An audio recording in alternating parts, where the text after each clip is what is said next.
Good afternoon, everyone, and welcome to the webinar today. Just a quick introduction on who I am. I'm Susan Pincus, and I'm a careers professional with the College of Law. A little bit of background is that I started my career and had many years working in human resources, in people and culture, as a generalist HR practitioner, and also doing a lot of in-house recruitment. And then I moved into the careers education space and have been working with law students for about 4 years now. I've been with the college for about 1.5 years. So the topic today that I'm going to be talking about is the importance of having a positive mindset and how it impacts on you. And that encompasses everything from establishing your professional profile, positioning yourself to take advantage of opportunities, as well as the ability to manage and also develop your career. So part of this journey will require you to be curious and open to exploration, and also deal with the inevitable setbacks and learnings along the way. But it's really, really important that you have fun and you also laugh along the way.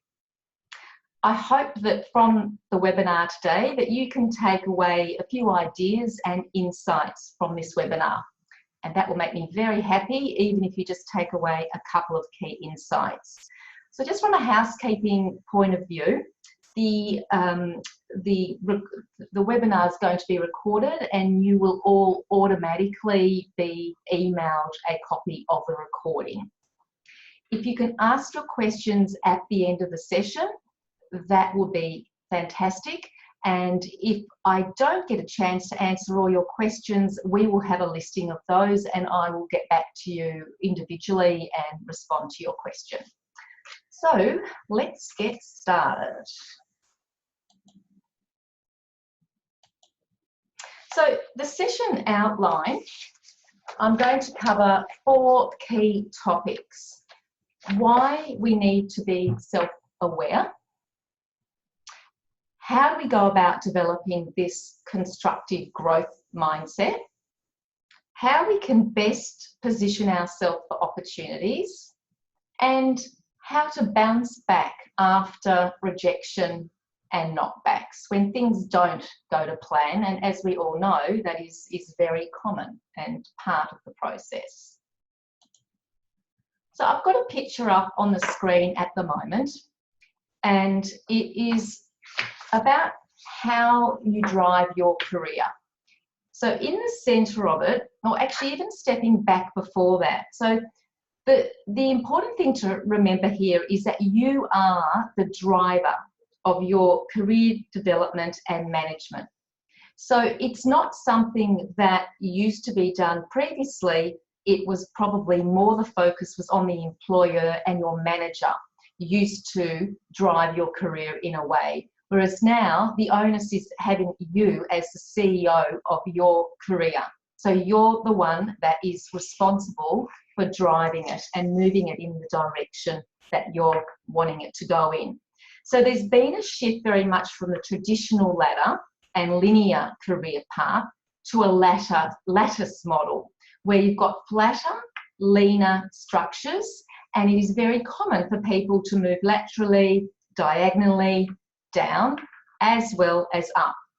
So the key components of driving your career are starting off with knowing yourself.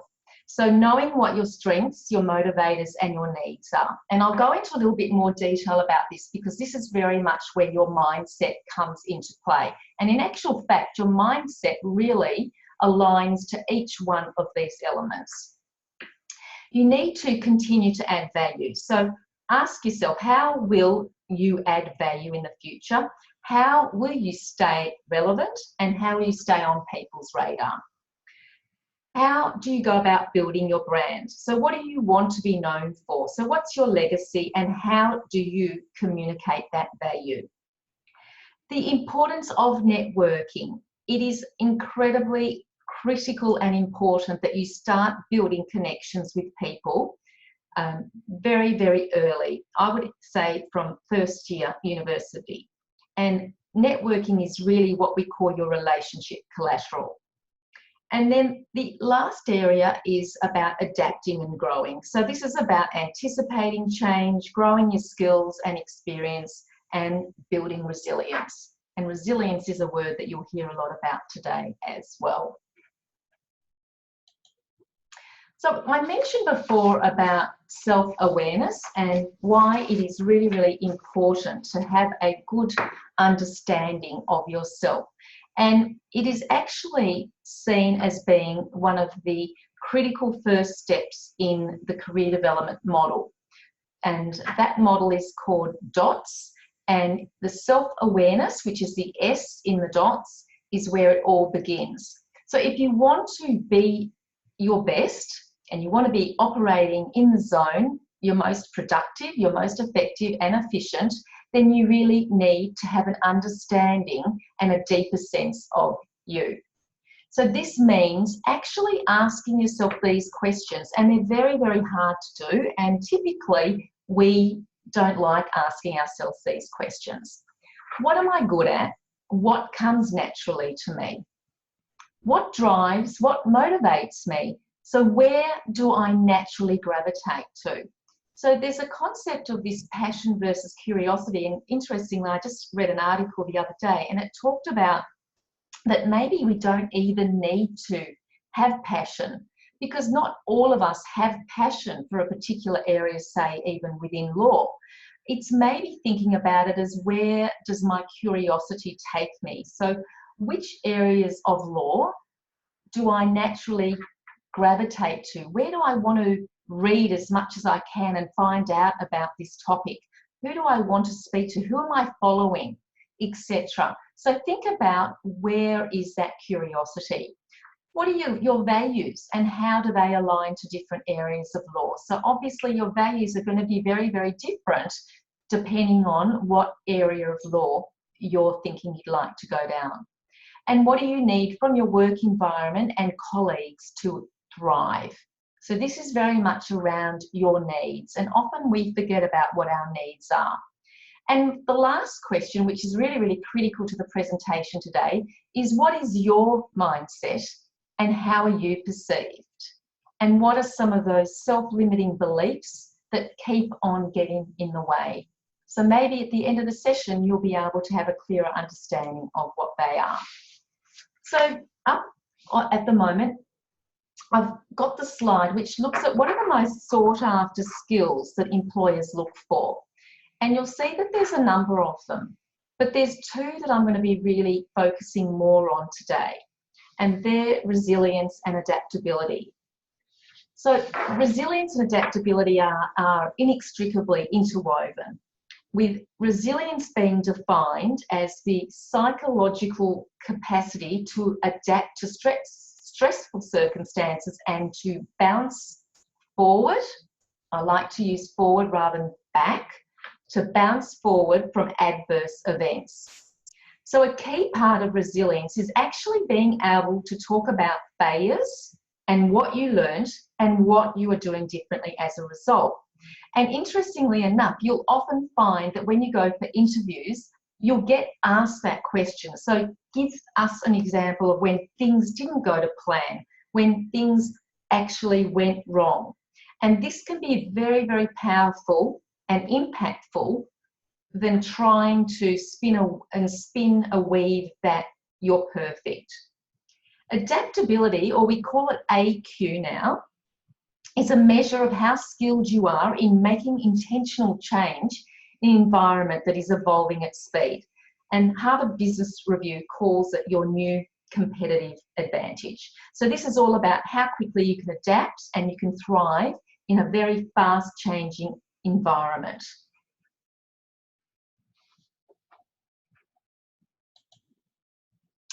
So talking about mindset, Carol Dweck, who is a professor and one of the world's leading researchers in the field of motivation and mindsets from Stanford University, talks about this concept of growth and fixed mindset, and I'm sure a lot of you have already heard about this. And interestingly enough, growth mindset is, I've noticed, is actually even coming up in selection criteria in ads for lawyers. So that's really, really interesting. So her focus was on why people succeed or don't, and what's within our control to foster success. So she's come up with the concept of these two mindsets. So we've got a growth mindset, and this is where an individual believes that their abilities and their intelligence are actually cultivatable and they're flexible. And you can get better, you can get smarter and more talented with learning and persistence and by putting in extra effort. And there's lots of stepping stones towards development and improvement. Individuals, on the other hand, who have a fixed mindset, believe that abilities, intelligence and talents are pretty much fixed and therefore can't change. So your potential is almost predetermined, and success should be won without effort, as you're born with natural talents and abilities. So what I'm going to do now is just show you a very, very quick 2-minute video on the difference.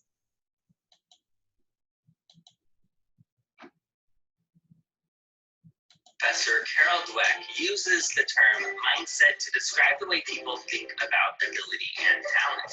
Dweck delineates between two different mindsets that exist on a continuum. The first is the fixed mindset, which suggests that your abilities are innate and unchangeable. The second is a growth mindset, views it as something you can improve through practice. In a fixed mindset, you view failure as permanent, but with a growth mindset, you see failure as a chance to learn and even pivot. Those with a fixed mindset are more likely to view critical feedback as a personal attack, while those with a growth mindset will see it as a chance to improve, where they can develop new systems. The fixed mindset, you're more likely to choose easier tasks and put in minimal effort. After all, if talent is fixed, why bother improving? Why even try? But with growth mindset, you're more likely to face challenging tasks and work hard to improve. Those with a fixed mindset are likely to give up if they face an obstacle. Meanwhile, those with a growth mindset will view obstacles as a chance to experiment and solve problems. In a fixed mindset, the focus is on measurable accomplishments. But with a growth mindset, the focus is more on a journey of continual improvement. With a fixed mindset, you're less likely to take creative risks. But with a growth mindset, creative risks are simply a way to innovate and improve. Ultimately, your mindset influences everything from creative risk-taking to how you view feedback to whether or not you finish difficult tasks. And in the end, it's one of the greatest factors in determining whether or not you grow and improve in your abilities.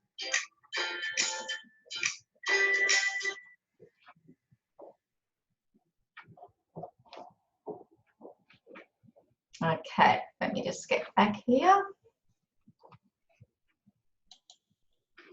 All right, so I have just summarized that video because I found that it was actually very quick, and just put all the key information onto this table here. So you can see clearly that whether you have a growth or a fixed mindset, that there are critical differences in terms of how you embrace and you approach taking risks, how you view and take on feedback, how you finish tasks, and how you can grow and improve in your abilities. So I think it's really, really important. Maybe you can even start thinking of where maybe you've got a fixed mindset. In which areas might you have fixed mindset? And then after we go through how you can move from a fixed to a growth mindset, what might be some of the actions that you can take to move it, because the good news is that you can actually reframe from a fixed to a growth mindset. And the way to do this is through 4 different actions. So the first one is listening. So it's actually thinking about which situations do you find that your fixed mindset becomes an actual issue and gets in the way. So is it when you're trying something new? Is it when you're attempting to change a behaviour? Or is it when you're developing a skill? Then you can choose and you can realise that you've actually got a choice between fixed and growth. So mindsets are just beliefs and emotions, and you can change your mind about your beliefs. So a fixed mindset stems from unacknowledged or even acknowledged fear, whether it be around a fear of failure, a fear of looking stupid, a fear of being judged.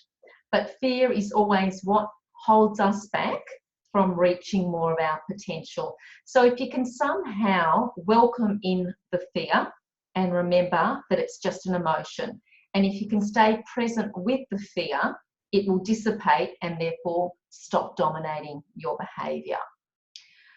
The other action is to debate. So it sounds a little bit crazy having a debate with yourself, but if you can start to recognise that you've got that mindset that's getting in the way, challenge it with your new growth mindset knowledge. And a good way of doing this is even journaling, and as a way to have that inner dialogue. And then the acting. So it's actually moving forward in your developments. Taking small incremental actions are the best way to start, and staying flexible, paying attention and adapting. If you're not making progress with your effort, this doesn't mean anything about your capability and about your capacity. It just generally means that you need to take a different approach or try a different strategy. So we're going to briefly talk about positioning yourself for opportunities, and we're going to talk about one of my favourite career development theories, and it's called the Krumboltz theory of planned happenstance. And this theory is based on the premise that we can construct our own luck. So we actually make our own luck, and how we do that is by putting ourselves in a position where we're likely to be able to tap into opportunities. So going out there, talking to people, being curious, asking lots of questions, having coffees, catching up with friends, going and having discussions is more likely to put you in a position to make opportunities. And it's also important that you have an optimistic outlook. So that's very much about turning serendipity into opportunity. And I just want to share with you briefly a lovely example of serendipity and how it turned into opportunity for my daughter, who has just graduated as an occupational therapist. And she was in a cafe with a girlfriend having a chat, and all of a sudden the person that was sitting on the next table must have overheard something and asked her about being an occupational therapist. And how it turned out was that they had a great conversation, and this person happened to run her own business as an OT senior professional. She asked my daughter if she was interested in employment opportunities, and they swapped details, and she said to her at the end of it, "I'm going to get in contact with you in 6 months' time. I've now got it in my calendar, and I'm going to see where you're placed and if you are interested in having a conversation." So that was just serendipity. I mean, that was really just a lovely coincidence. And the more and more I speak to individuals, the more and more I hear of it happening. So amazing what happens out there. So 5 traits to help position us for that opportunity are the curiosity, the persistence, flexibility, optimism, and risk-taking. And you'll hear a lot about those. They're kind of constant themes throughout this presentation as well.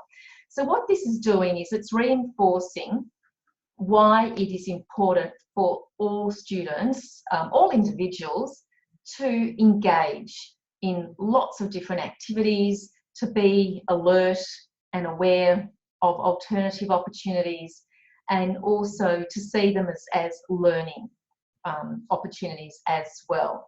So sometimes it's a matter of looking outside of our comfort zone, outside our immediate area where maybe we do have those opportunities, for some that are lucky.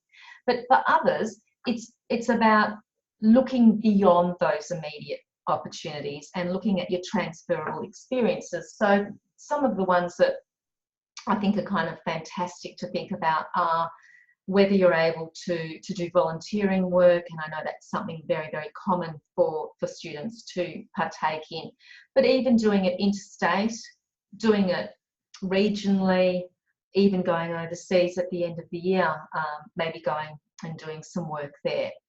It might also be about all the skills that you pick up along the way when you're travelling, or even involving yourself in a committee where you're exposed to other people and you're working on some of your communication skills. So just looking at all opportunities and thinking about them as being great places for you to develop and to expand, as opposed to thinking that if it's not law specific, then I'm not interested. You can end up doing yourself a disservice there. So let's talk about how we can get out there and get involved in these opportunities. So it is very much about having that constructive and that growth mindset. So talking to people and being curious. Now you'll hear that concept often about the hidden market, and you'll think, what is the hidden market and how do I know about opportunities in the hidden market if it's hidden? Which makes totally sense. But the question here is that we often become too reliant and dependent on just looking for positions that are advertised. And in actual fact, there are often roles and positions that are outside the advertised market. And in actual fact, when you're competing against everyone in the advertised market, you're competing against lots and lots of people, whereas in the hidden market, it's more or less going in the back door. So these roles and positions, opportunities aren't even advertised. They're often through word of mouth. So the way to access the hidden market is through building your network. And this is where your mindset is critical. And I can hear a lot of you already groaning, and there is a little bit of a fixed mindset coming in here. It's like, I don't have a network, I don't know anyone, I don't feel comfortable. Networking is sneaky, it's devious, it's calculating, there's nothing in it for the other person, etc. But it's about reframing your attitude and looking at networking as being something that is actually very, very normal and natural and important. So we all need to connect with people in our field and outside of our field early. So thinking about, do I know anyone in a legal role already that I could approach and I could have a conversation with? Could I even shadow and observe someone? Maybe I can go to the bar and observe a barrister in action, or I could go and work for someone that runs a suburban law firm. It's just a matter of asking, and often in the legal profession, people will want to help because they recognise that it's a difficult profession to break into, and that they were once where you might be. So asking the question, going and actually sitting opposite someone that is in an area that you're potentially interested in and asking them questions about what it is that they do. What is a typical week, a typical month like? How did they get started in their profession? What advice would they have for someone like yourself? What else could I be doing? Should I be doing? Who should I be speaking to, etc. So really putting yourself out there and doing your due diligence. Okay, so some other opportunities that you might want to think about are targeting suburban and regional, even interstate law firms. So one way to do it is to jump in your car, and if you're feeling courageous and brave enough, go and pop into a suburban law firm that's close to home. I mean, before you're doing that, you probably really need to think about what you're going to say, how you're going to position yourself, what questions you might ask, and think a little bit about, well, what is my pitch and what would they be interested in to ask me? And if they ask you that question, so why am I, or why should I be interested in you, and what could you bring to my firm? You need to be prepared to answer that. So that's just a matter of really sitting back and actually thinking about some of those questions we talked about before. Don't forget to look at joining your local law society. Often as a student it's free, and they also run good events, and it's an opportunity for you to go and speak to other people. There is often a service, Find a Lawyer service, and I use that quite a bit just to do a little bit of sleuth and detective work, where you can actually just type in the area of law that you're interested in and the location, and what it will do is it will actually spit out a whole list of organisations that practice in that area of law, and it will give you information that you can then even research more and get in contact with that firm and ask some questions, whether you do it through LinkedIn, whether you do it through email, or whether you feel like you want to pick up the phone. Join committees as part of the society. So there's a number of committees that you can get involved in: community issues, law reform, labour lawyers, etc. There's also some special interest associations too. If you've got an interest in human rights, you might want to look at the United Nations, who offer internships. You can do voluntary work there, or you can join committees. You've also got the Caston Centre. The other committees, if you've got a bit of a slant or a focus interest in technology, there's Legal Forecast and Legal Hackers. Now, I think Legal Forecast might be Melbourne-based. I'm not sure, but they're a not-for-profit. They're run as a community for law students and also early career practitioners, and they're about technology having an important role to play in legal practice and access to justice. Also, if you really love writing and you're good at writing, which I imagine probably a lot of you are, being law students, get involved in writing some blogs. And then you can also share those on LinkedIn, which is a really, really good thing to do. LinkedIn can be a great forum for collaboration and sharing. And just researching, following organisations of interest on social media, on Instagram, Facebook, Twitter, LinkedIn, etc., just so that you're kind of up to date with everything that's happening.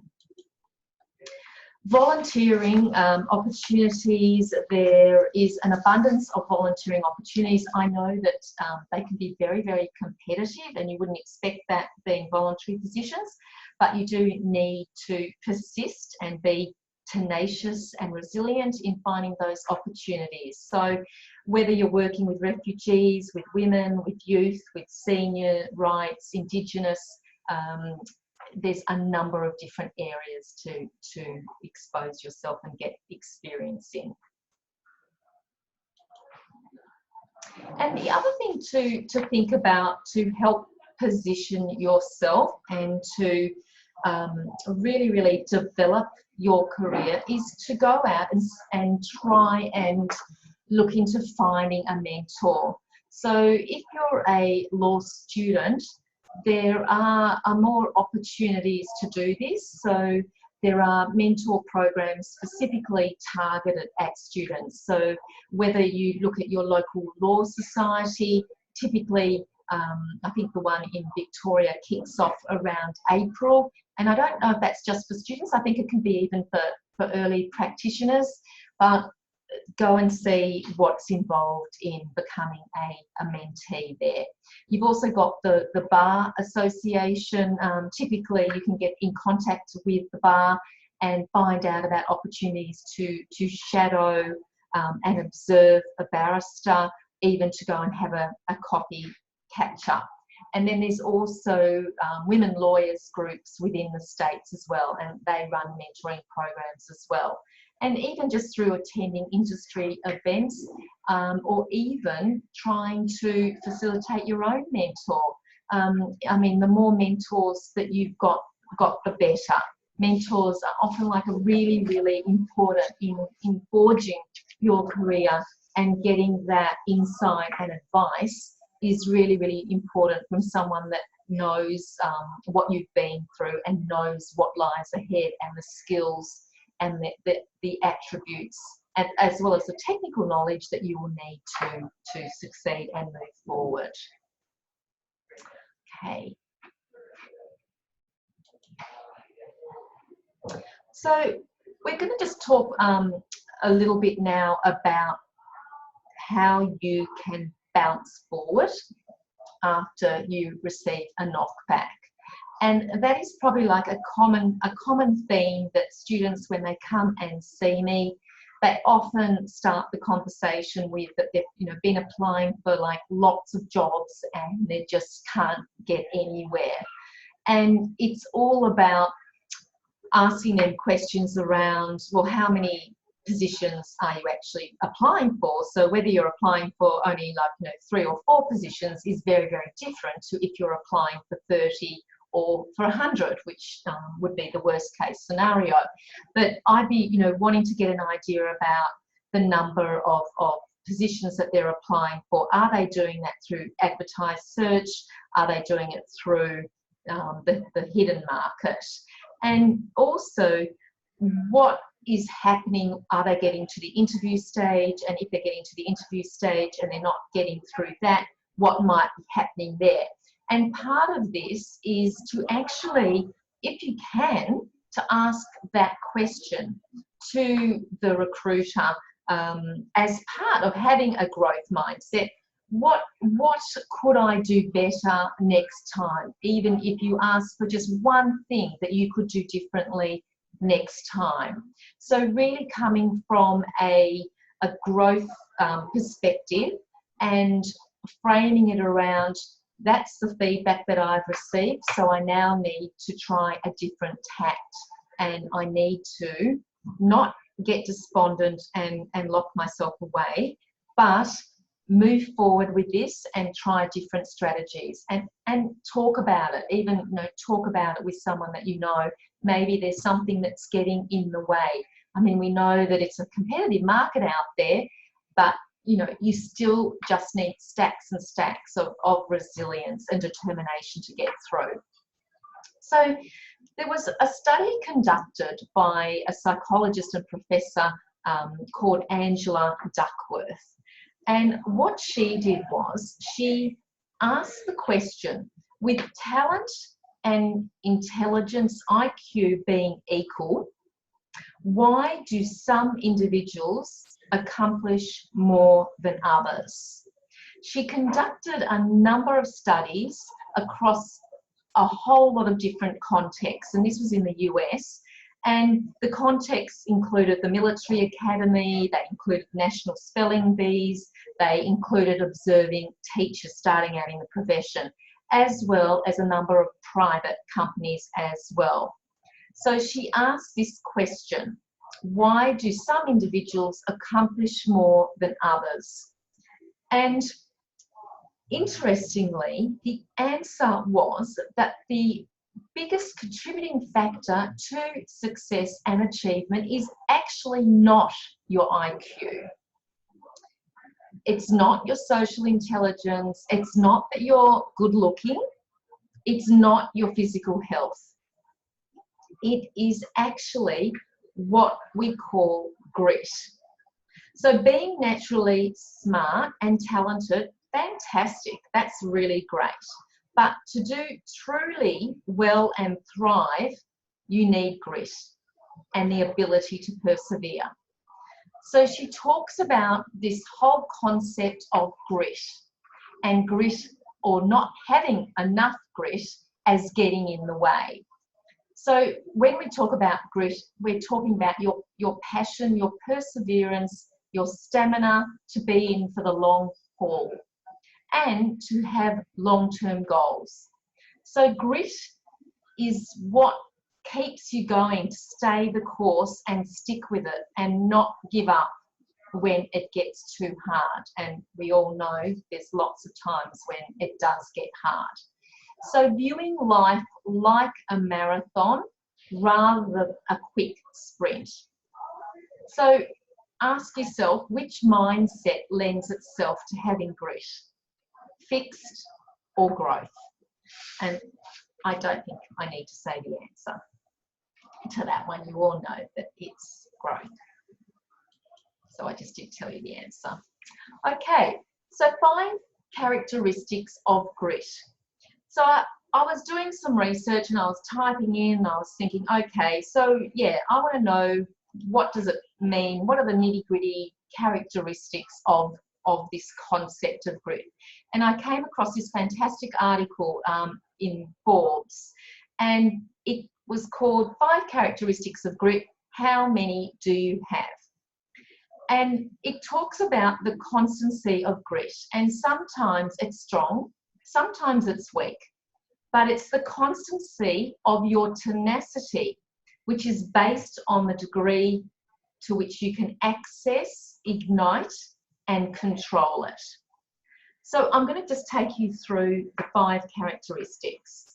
So the first one is about courage.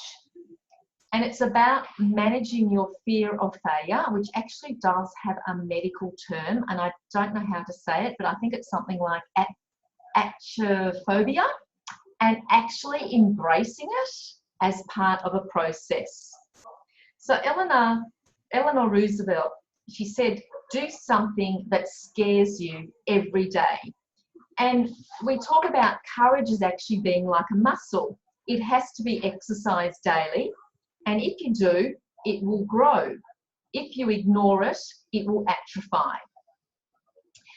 She then talks about this concept called conscientiousness, achievement-oriented versus dependable.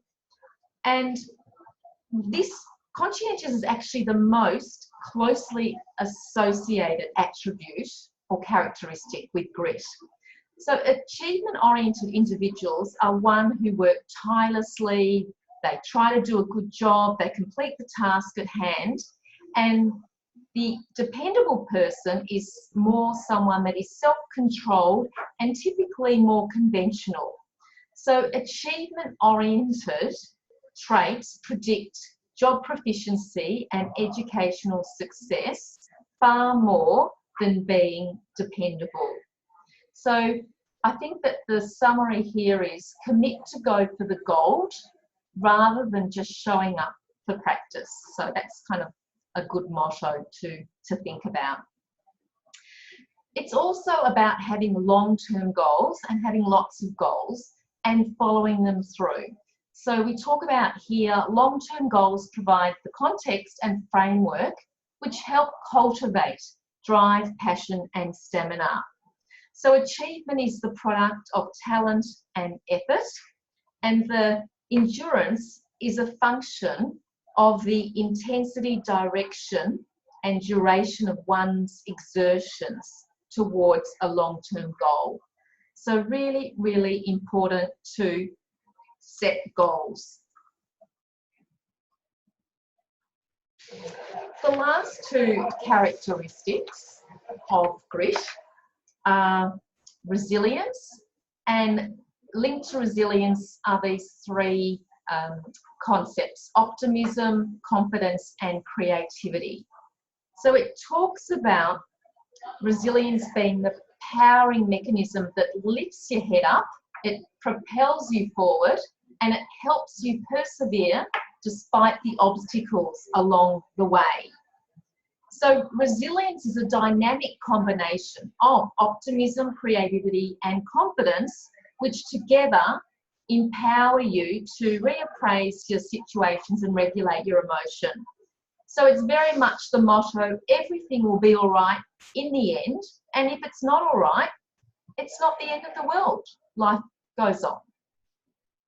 The last one is excellence, and it's really interesting that the writer of this article talks about excellence rather than perfection. So perfection is described as being more pedantic, more binary, unforgiving, and inflexible, whereas excellence allows for disappointment and prioritises progress over perfection. So in general, gritty people don't seek perfection, but they instead strive for excellence. And excellence is an attitude, it's not an end game. So we're now coming to the end of the webinar, and I just wanted to leave you with some thoughts. And you've no doubt heard lots of them before, but they're always quite good to reinforce just the same. So the first one is always starting the day with a positive affirmation. Don't forget to celebrate the small things along the way. You might not think that they're significant or important, but really they are. So if you haven't been able to get to interview stage and then you get rung up and called in for an interview, that's huge. Don't, be stressing and focusing already on that you haven't or you're not going to succeed in the interview. The fact that you've got to the interview is really, really important. Also, don't forget to laugh and to have humour. There's always an upside in a lot of situations, so try and find the humour, particularly after the event. It often becomes easier. Look at failures as lessons. How can I do things differently? What would I do differently? And think about that negative self-talk when you can hear that happening. Stop it and try and shift it into positive self-talk.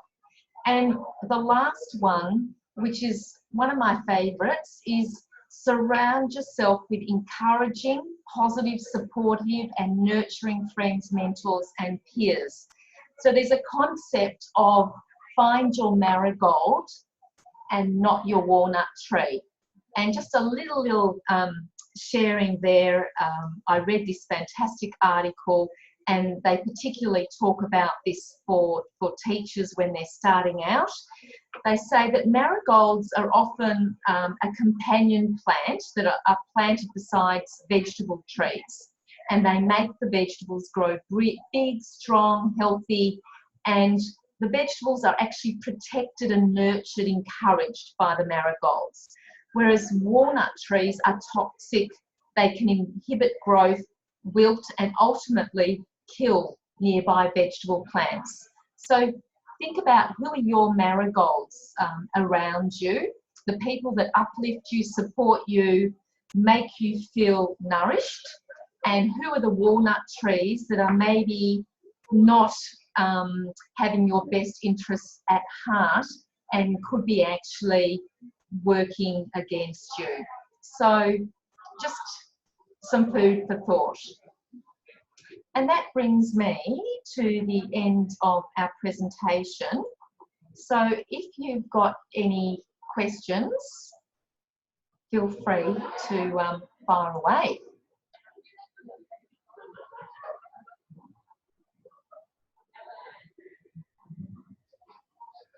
No questions, no open questions. Okay. I don't think I've got any questions. So if there are no questions, we might leave it there. And I hope that you found benefit in today's session. Thanks very much for your time. Bye-bye.